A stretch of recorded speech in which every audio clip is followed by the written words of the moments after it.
instante de miedo, una nota perdida, una palabra vacía en un poema, una luz de mañana, si de pequeña soy yo, nada de nada. Seguimos en Es la Mañana de Guadalajara en Es Radio, 1:17, y como les anunciaba, hoy en nuestros estudios pues vamos a pasar consulta más o menos. Está con nosotros para hablar de la apnea del sueño y demás cosas que se investigan y de las que se trabaja en la unidad del sueño del Hospital de Guadalajara, Olga Mediano, neumóloga de esta unidad. Olga, muy bienvenida, buenos días y bueno, pues gracias por venir. Buenos días, muchas gracias por invitarnos. Encantado de que esté aquí, como también Esther Viejo, que es técnica en investigación de esta unidad del sueño también. Esther, muy buenos días. Buenos días. Que nos va a hablar de las implicaciones que puede tener sufrir apnea del sueño. Eso es. Entre otras cosas. Bueno, pues empezamos por definir no sé si llamarlo enfermedad, patología, ¿cómo se podría considerar? Enfermedad. Es una enfermedad. La apnea del sueño realmente lo que ocurre es que se producen paradas respiratorias durante la noche. El paciente cuando se queda dormido se le cierra su vía aérea y cuando esos cierres son muy frecuentes el sueño no es un sueño de calidad. Por eso el paciente al día siguiente se encuentra más cansado de lo normal, incluso con exceso de sueño. Puede llegar a quedarse dormido en circunstancias en las que no se quiere dormir. Y si ese número de pausas es significativo, eso es una apnea del sueño. O sea que la principal característica que tiene esta apnea del sueño es que uno está cansado al día siguiente, ¿no? Podría ser como la definición, ¿no? Los pacientes que tienen síntomas, sobre todo lo que notan es cansancio y exceso de sueño durante el día. ¿Por qué se producen esas paradas respiratorias? La causa más frecuente es la obesidad. La grasa que se les acumula a los varones en la edad media en el cuello es la que hace que se cierre la vía aérea por la noche. Existen otras causas, o sea, hay pacientes delgados que tienen síndrome de apnea del sueño por debilidad de la propia vía aérea. La vía aérea es un músculo y si es más débil de lo normal, pues se colapsa. O por unas amígdalas grandes, por una úvula grande, algún problema otorrinolaringológico que puede dar lugar a apnea del sueño. Son causas, vamos a decir, físicas, o sea, de fisiología. Exacto, todo tiene una explicación. Lo que ocurre es que a veces es multifactorial. Entonces hay pacientes pues que adelgazan y no se llega a curar del todo, pero la verdad es que el factor determinante es la obesidad. Es la obesidad, ¿no? O sea, que entiendo que de los más de 2.000 pacientes, ¿no?, que pasaron el año pasado por esta consulta, la mayoría pues con sobrepeso o con algún kilo de más. La mayoría de ellos, esos 2.000 y pico pacientes, son los pacientes que tenemos con máquina. Es decir, que para llegar a eso, pues hemos visto muchísimos pacientes con sospecha que al final tenían o no tenían apnea del sueño, algunos que tenían una apnea del sueño leve que no hemos llegado a tratarla porque no era necesario, y luego de esos los que tenían una apnea del sueño moderada grave o con muchos síntomas son los que acaban con tratamiento. ¿Cómo acaba un paciente con cansancio, que a lo mejor es cansancio porque tiene una actividad muy, muy notable y no tiene que ver con esta apnea del sueño, pero cómo acaban los pacientes en la unidad?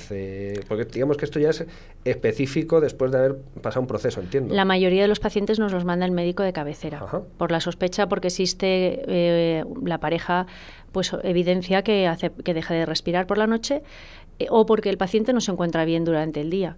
Otras veces nos llegan desde especialistas, por ejemplo, pacientes con una tensión arterial que no se controla bien o pacientes con un muy alto riesgo cardiovascular que nos lo manda el internista o el cardiólogo o mandados por el endocrino. Paciente con una gran obesidad que, por ejemplo, se va a operar de una cirugía bariátrica, hay que hacerle un estudio de sueño antes de... también para descartar si tiene una apnea del sueño y tratarlo previo a la cirugía, porque se ve que disminuye el riesgo de estos pacientes en el quirófano. ¿Puede ser un síntoma los ronquidos? El ronquido, pero el 40% de la población ronca, o sea que no todo el que ronca tiene apnea del sueño. El ronquido del paciente con apnea del sueño se interrumpe. Es irregular. Entonces, quien lo ve dormir se da cuenta de que deja de respirar. Un ronquido regular es una roncopatía simple, que en este caso no es una enfermedad. Pues una molestia, ¿no? Pero es algo, ¿no? Yo les digo a los pacientes que es algo estético, pero no es una patología. Bueno, hay casos y casos, porque hay gente que más que estético... Sí, puede llegar a molestar mucho, pero... Sí, puede llegar a molestar mucho, pero no es lo que a nosotros nos preocupa. A nosotros nos preocupa el paciente que se para y sobre todo nos preocupa el que se para muy frecuentemente. ¿Y qué se hace en esta unidad? Cuando llega un paciente que sospecháis que tiene esta patología, ¿qué es lo que se hace para...? Primero se hace una valoración por un especialista, que es el que decide la sospecha diagnóstica, y el tipo de prueba, porque hacemos dos tipos de prueba. Una prueba que es domiciliaria, que sirve para aquellos con una alta sospecha de apnea del sueño, o una prueba hospitalaria, que es más compleja y que es cuando pensamos que hay otra patología asociada o que hay mucha comorbilidad asociada. Una vez que se decide el tipo de prueba, se realiza ese estudio. ¿Duele? No, no duele. Es una prueba, la de domicilio es sencillísima. La realizan los pacientes, se llevan un equipito a casa, se lo colocan ellos mismos y nos lo devuelven al día siguiente. La polisonografía es más molesta porque hay que dormir en el hospital y porque lleva muchos cables, pero doler no duele. Eso es dormir, molesta dormir sin más, dormir ¿no? Con muchos cables puestos, pero nunca duele. Y a partir de ahí, con el resultado de esa prueba, decidimos qué tipo de tratamiento necesita. Ajá. ¿Y qué se ofrece o qué se oferta? Porque esto, digamos, que tiene remedio, ¿no? En muchos casos esto tiene remedio. Un tratamiento eficaz. Si lo precisa, bueno, en muchos pacientes, si la obesidad es tratable, pues podemos incidir en el tema de la obesidad. Si vemos que eso va a ser difícil o que la gravedad lo requiere, incluso mientras se pierde peso, pues utilizaríamos lo que nosotros llamamos CPAP, que es un dispositivo, una máquina, que lo que hace es meter presión por la nariz. Esto lo que hace es, con esa presión, abrir la vía aérea del paciente mientras está dormido, es decir, lo utiliza mientras duerme. Y ese es el tratamiento de elección y verdaderamente eficaz para el síndrome de apnea del sueño. Hay más. Algunos pacientes se pueden beneficiar de un tratamiento quirúrgico. Por ejemplo, los niños. La mayoría de los niños, la causa son amígdalas grandes y se benefician de una cirugía. Y luego en pacientes delgados con apnea leve, pues hay dispositivos de avance mandibular que pueden beneficiarse, pero la mayoría de los pacientes graves necesitan una CPAP y el tratamiento más eficaz es la CPAP. O sea, lo que funciona y evita que tengan esa somnolencia o ese cansancio, Eso es. ¿no? Lo que hace es eliminarles las pausas respiratorias de por la noche. Eso permite que el paciente alcance sueño profundo, que es el sueño que es verdaderamente reparador. El paciente descansa y entonces está menos cansado al día siguiente. Nuestros pacientes muchas veces nos dicen es que me levanto peor que me acosté. Sí, entonces, esa sensación es la que con la CPAP conseguimos evitar. Esta patología del sueño, y cambiamos de protagonista para hablar con Esther Viejo, tiene, aparte de ese cansancio asociado, más implicaciones, ¿no? O sea, que digamos puede derivar en problemas mayores. La verdad es que estamos relacionando desde la unidad del sueño. La unidad tiene una gran labor de investigación. Estamos relacionando el cáncer con la apnea del sueño. Nosotros hemos hecho un estudio del melanoma, hemos relacionado el melanoma. Se está viendo, todavía no hay resultados publicados, que la gente que tiene apnea del sueño y tiene un melanoma, el melanoma es más agresivo y crece más rápido. Estamos relacionando también los infartos y las anginas con la apnea del sueño. Las anginas de pecho, ¿no? Las anginas de pecho, eso es. Tenemos 162 pacientes solo en Guadalajara en ese estudio. También me gustaría decir que el Hospital de Guadalajara es el centro coordinador de España. Es un estudio que viene de Australia. O sea, que referencia, somos referencia en este campo. Sí, en este caso sí.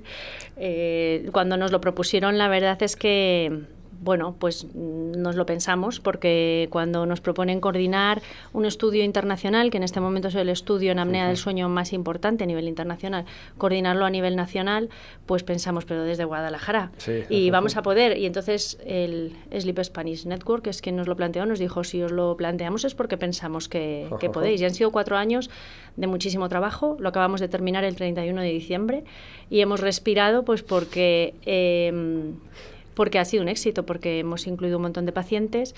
Y en este sentido yo sí quiero decir, como médico, que el trabajo de enfermería ha sido importantísimo. Tenemos aquí a Esther, que es una técnico y que sin embargo tiene un nivel en temas de investigación y que es muy importante.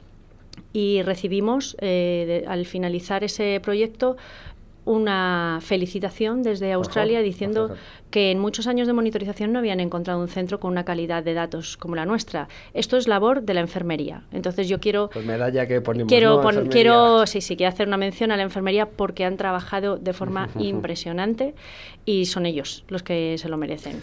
Pues medalla por esa investigación, esa labor, ese trabajo, y lo que indica eso también es que la importancia de esta enfermedad es mayor que el mero cansancio, ¿no? Que tiene unas implicaciones mucho mayores. No sé si Esther, Olga... Exactamente, hasta ahora lo que importaba era la calidad de vida del paciente y de hecho las indicaciones de tratamiento a día de hoy es por los síntomas.